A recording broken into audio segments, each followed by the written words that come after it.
Octobre 2020.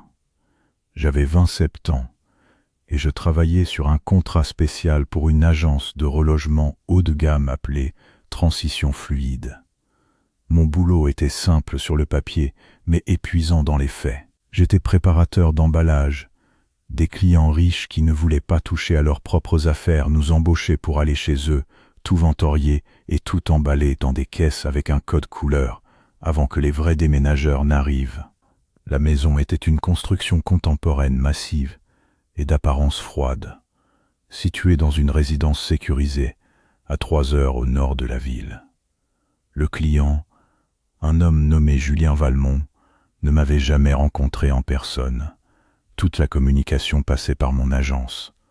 On m'avait dit que la maison était presque vide et qu'il voulait que ses objets essentiels soient emballés en priorité. Quand je me suis engagé dans la longue allée de gravier, la première chose que j'ai remarquée, c'est le silence. Pas d'oiseaux, pas de vent, juste le bruit de mes propres pneus crissant sur la pierre. C'est le silence. Pas d'oiseaux.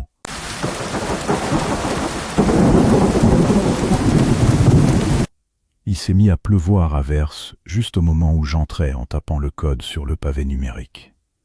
L'intérieur était minimaliste, des murs blancs, des sols en béton ciré et presque aucun meuble. Ça ressemblait plus à une galerie d'art qu'à un foyer. Je me suis dirigé directement vers le sous-sol, là où l'agence m'avait dit que se trouvaient les caisses prioritaires. J'ai allumé ma lampe de poche, le faisceau tranchant l'air humide. C'est là que j'ai vu le premier carton. C'était un carton de déménagement standard de taille moyenne, fermé par du ruban adhésif brun de qualité professionnelle. Écrit sur le côté au gros feutre noir indélébile, il y avait 2 mots, essentiel cuisine. Je n'y ai pas trop prêté attention, jusqu'à ce que je tranche l'adhésif. Juste au-dessus se trouvait un mug en céramique. Il était bleu marine, avec un éclat très spécifique sur l'anse, en forme d'éclair. Mon cœur a raté un battement. J'avais exactement le même mug. Je l'avais ébréché il y a 3 ans, en faisant la vaisselle. J'ai tendu la main, les doigts tremblants, et je l'ai soulevé. Sous le mug se trouvait une boîte de thé Earl Grey à moitié vide, la marque générique spécifique que j'achète à l'épicerie du coin, juste à côté de mon appartement. Je me suis dit que c'était une coïncidence, un mug banal, un thé banal, mais ensuite j'ai ouvert le carton suivant, étiqueté table de chevet. À l'intérieur se trouvait un exemplaire du cauchemar d'Innsmouth, avec un ticket de caisse servant de marque-page.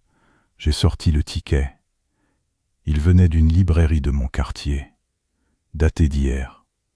À 16h45, j'étais dans cette librairie hier, à 16h45.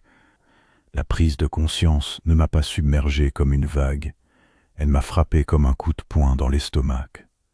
Ce n'étaient pas les affaires de Julien Valmont, c'étaient mes affaires, mais je ne les avais pas emballées.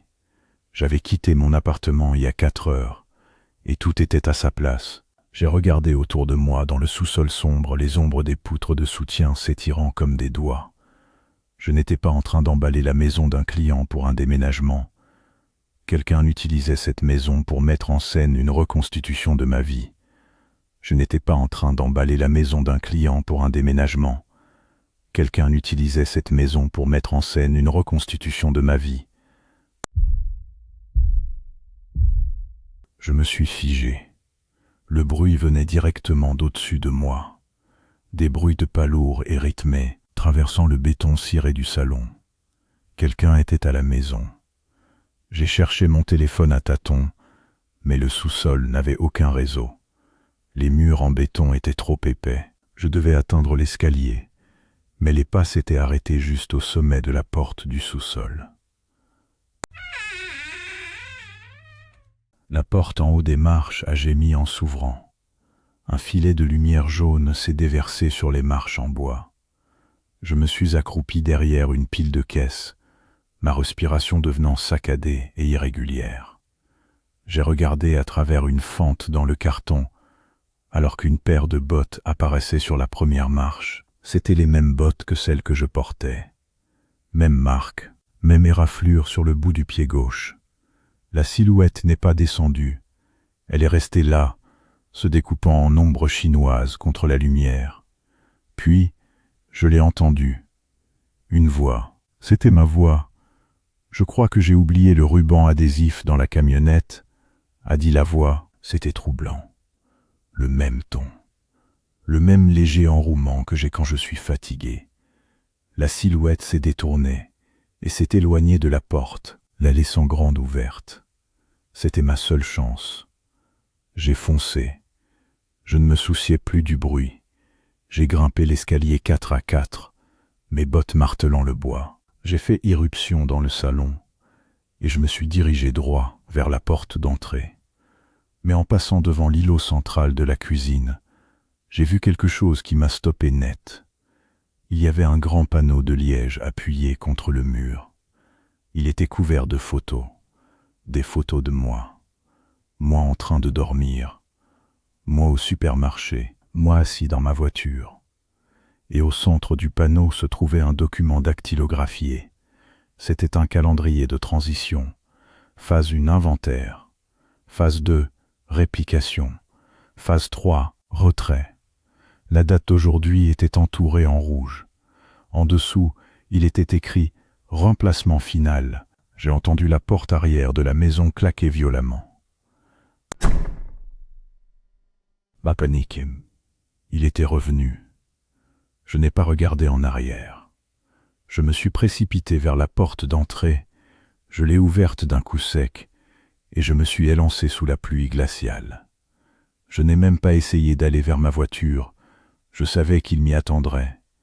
Au lieu de ça, je me suis enfoncé dans les bois denses qui bordaient la propriété. J'ai couru jusqu'à ce que mes poumons me brûlent comme s'ils étaient remplis de verre pilé.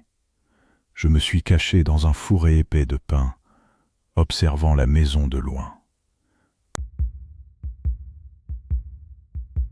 Quelques minutes plus tard, la porte d'entrée de la maison s'est ouverte. L'homme est sorti. Il portait ma veste. Il s'est dirigé vers ma voiture, a sorti un trousseau de clés, mes clés, et a déverrouillé la porte du conducteur. Il est resté assis à l'intérieur un moment, ajustant le rétroviseur.